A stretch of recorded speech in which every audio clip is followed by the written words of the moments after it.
Dar a coñecer a figura do escritor e xornalista pobrense Victoriano García Martí e divulgar o seu riquísimo legado son os obxectivos destas actividades organizadas polo Concello da Pobra en colaboración coa Asociación de Xornalistas de Santiago de Compostela. Con este fin, a entidade organizou ao longo deste ano diversos actos, como o descubrimento dunha placa conmemorativa en Santiago ou unha conferencia impartida por Arantxa Fuentes no Ateneo de Madrid. O roteiro previsto na Pobra para o sábado 27 será a clausura deste ciclo en homenaxe ao escritor. Pretendemos con este tipo de actos dar a coñecer máis de preto e cunha componente tamén lúdica formativa a figura de Victoriano García Martí, non?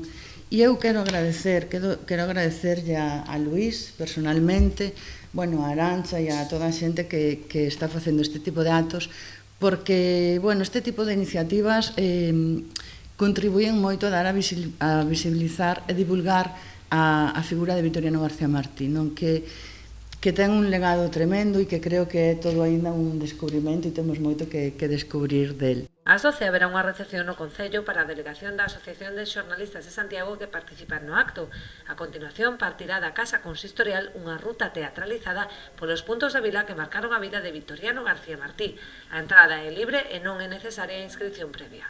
Pois faremos un roteiro teatralizado, protagonizado polo actor Roberto Leal, que a la sazón se vai vestir de Victoriano e vai nos levar por varios sitios emblemáticos da súa vida na Pobra, como podía ser onde foi a súa casa natal, a farmacia onde tiña tertulia co seu amigo don Ramón María del Valle Inclán e outros lugares.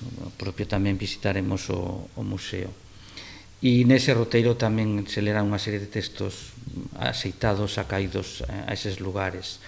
Rematado o roteiro, aqueles que desexen poderán realizar unha visita guiada polo Museo Valle Inclán, que alberga numerosos fondos sobre García Martí. Se alguén despois do roteiro e toda esta actividade queda con ganas de coñecer algo máis sobre Victoriano García Martí, e engadir que moitos destes fondos son están en depósito no museo, pero son propiedade da familia Bermejo,